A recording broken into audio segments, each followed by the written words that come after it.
Magixx is ready to join an international team. JL just lost an academy squad. Xantares missed Cologne because he got arrested. Valve finally updated the rankings and the first matches of Blast Bounty. Hello there, friends. We've got a lot to discuss. It's CS2 News Hub. Without further ado, let's get straight to it. We shall kick things off with something surprising and pretty interesting, because just recently NPL officially parted ways with the NAVI. Yeah, you heard it right. This whole time, for all 2 years, he was listed as a NAVI player, playing for Bait on loan. And now it's finally official. He has become a full-time member of the org. Guys, these contracts are crazy. Nevertheless, we only wish to the IGL the best of luck. Speaking of NAVI, there was a recent interview where players were asked which maps they would remove from CS2. Ime said he would get rid of Nuke, since Anubis, his previous least favorite map, was already taken down. Navi's Oper, wonderful, isn't a fan of Ancient, while the newcomer Makazi went with Train. But the most surprising answers came from Bit and AleksiB, because they both picked Overpass to go. That's a bit odd, considering it's one of Blade's favorite maps, and it used to be one of Navi's strongest picks, especially thanks to their slow, tactical playstyle. But, I mean, since there's no Simple who is the best player on Overpass, I mean, they don't really need it, right? AleksiB explained his comment a bit later, joking that he's still new to the team and wouldn't change anything just yet. Guys, what about you? Which map would you remove from the game? My honest answer is Mirage. We at least need it to be reworked graphically. So in my opinion, Valve should take this map of the pool, work on it, and then bring it back. Sticking with NAVI and their former players, there was a pretty funny moment recently involving JL. He was brought in as a stand-in for a match against the G2 Academy, playing alongside fellow Lithuanian and Smuya, and they pulled off a classic Team Liquid move, losing to the Academy team. And the wildest part is that the major MVP was actually the only player on his team to finish with a positive rating. Everyone else hovered around 0.80, with the worst being 0.63. JL himself entered both maps with an overall 0.83, only going positive thanks to a solid performance on map 2. Oh, and to top it all off, Smuya was live tweeting during the match, making comments about JL's gameplay in real time. But guys, oh my, it's Smuya. I mean, nobody's even shocked about it at this point. Before we move on to the next news, let me tell you about CSGO Fast, as they're turning 10 years. CSGO Fast is the oldest and most trusted website in the history of CS skin games. Feel like Gaben is unfair to you? On CSGO Fast you can open tons of profitable cases and pull that dream skin you've always wanted. They've got a huge variety of games, including intense case battles. You can even invite a friend and win together. Surely you all love raffles. CSGO Fast runs free raffles every 6 hours, giving away skins to random participants. Plus, they regularly host special events. Right now is their 10-year anniversary, just look at the prizes up for grabs. And if you're a true CS veteran, you already know the community has trusted CSGO Fast for years. That's why they have a loyalty system for regular users and a ranking system with extra bonuses. Do I even need to mention skin prices? You already know they're awesome. And if you don't want to deposit, no problem, you can always use the referral system to earn points. Use promo code CSGO News Live to get plus 10% to your deposit and a free case. The link will be in the pinned comment. But alright, let's cut JL some slack. The guy's on a well-deserved break and didn't even have to play, so no need to roast him too hard for the stats. I mean, he's having fun and enjoying his life, I guess, and I hope. But speaking of players returning from vacation, Apex is officially back. After Vitality's tough semi-final in Cologne, the French IGL opened up about the team's plans for the rest of the season. Vitality's original goal was to win Cologne and then take the crown at the EWC, and of course the major in Budapest is still top priority. According to Apex, he couldn't care less about Blast Bounty. In fact, he openly said he has zero interest in winning it. Right now, Vitality's full focus is on the esports World Cup, especially since it brings in serious financial bonuses for the org. And he didn't forget about the major. Apex still has sights to set on one dream: lift 10 trophies in a single year. Speaking of tournaments and cash prizes, Valve decided to finally fix the VRS. They actually listened to the community and started tweaking the VRS ranking system. From now on, qualifiers and group stage matches will have a much bigger impact on the rankings than before. And to prevent roster manipulation, Valve added a new rule. Every player must appear in at least 5 of the team's last 10 matches, which means that stand-ins won't skew rankings as heavily anymore. This update should also make it way easier for teams to qualify for Tier 1 events. And the best of all, or maybe not, we won't see any situations like ninjas in pajamas flying all the way to Las Vegas just to gain a few extra ranking points. Now friends, we've got a little update about Xantares. In our last video we mentioned that the Turkish star had returned to the lineup after missing IM Cologne, originally citing family reasons. But now, rumors are swirling that the real reason might have been much more serious. Reports suggest that Xantares might have been under arrest in Turkey. Just to remind you, Xantares was previously issued an arrest warrant for promoting case-opening websites, which is banned in the country. According to the Eastern European streamer Fander, some influential people stepped in to help Xantares avoid jail time. And if you remember, there was a lot of hate from the community when Xantares decided to, all of a sudden, promote a national messenger? You know, the one made by the Turkish government. So that might be tied as well. Although, my friends, nothing has been officially confirmed, and it's unlikely that we will hear anything more from the official sources, but I guess we just had to tell you. Alright, enough with the rumors, let's move on to something a bit more solid. In a recent in-depth interview with HLTV, Magixx decided to open up about his plans for the future and about team spirit as well. So according to Magixx, he'd be more than happy to join an international roster, but not as an anchor. Instead, he's eyeing roles like IGL or a lurker. And honestly, with his experience and insane game sense, it's not that far-fetched at all. Plus, his English is kinda solid,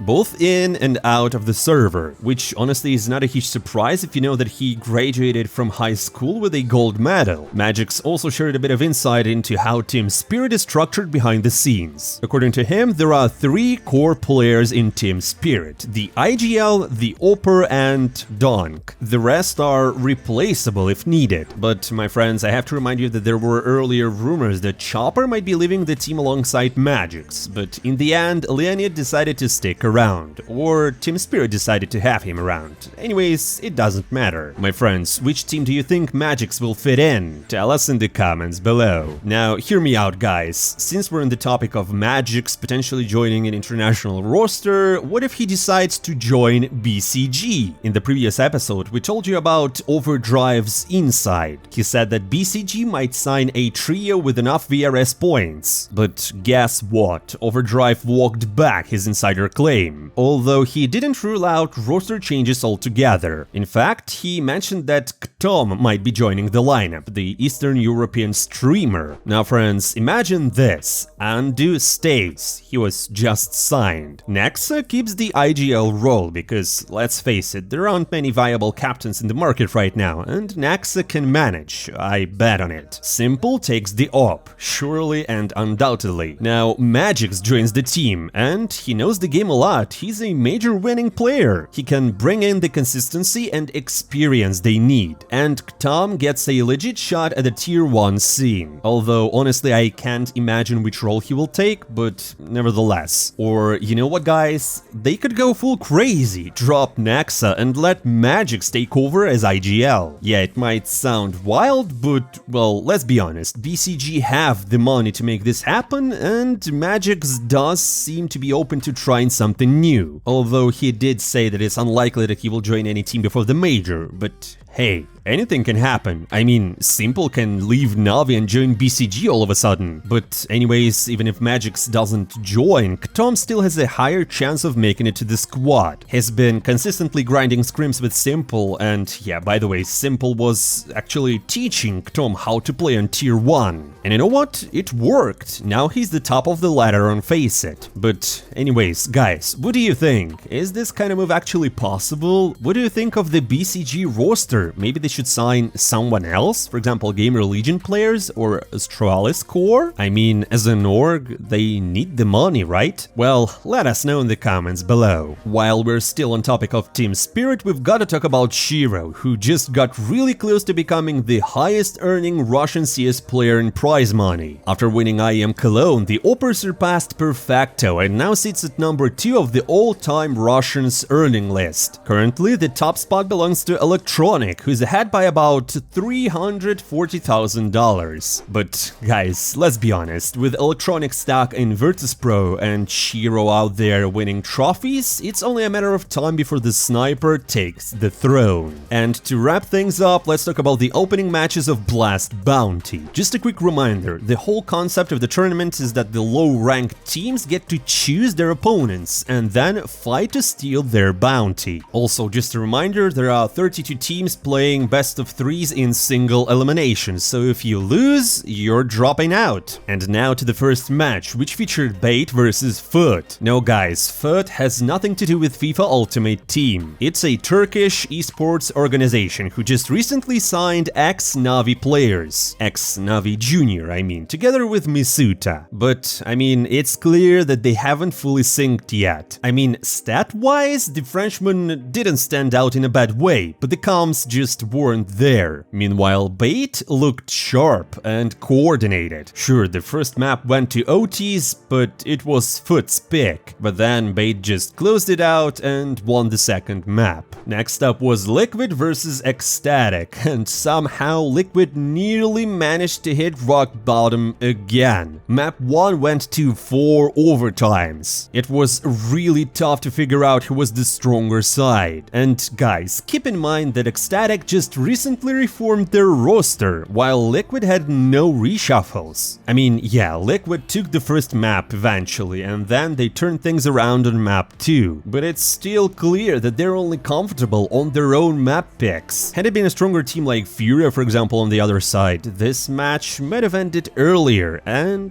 with a different result. There was also Nemiga versus G2. I remind you that Nemiga just sold Zweig to Team Spirit and they got a newbie, but honestly, there is nothing much to say. Despite winning all 4 pistol rounds, Nemiga lost both maps. Oh guys, and here's a cool highlight. Heavy God managed to frag someone with a Molotov, but not with the fire, with the bottle, the grenade itself. And surprisingly, every G2 player ended the series with a positive rating. Although I have to say that S1MPLE'S is still not back to his peak form, but he definitely had more impact here than in Cologne. Last but not least, FaZe versus BB Team, and the spotlight was all on karrigan. The old man either turned back the clock or someone else was playing from his PC, because on the first map he clutched a 2v5 that became a 1v3 and he turned it into a clean ace. On map 2 he kept dominating, not just with strats but with raw aim. Sure, he didn't top the scoreboard because AleksiB decided to drop a 1.44 rating across both maps, but still insane stuff from the IGL no one expected it from. And here's another fun fact, Rain decided to play with an op for the first time in 11 years? Like, dude, they wanted Brokey back instead of Simple, and now Rain plays with the op?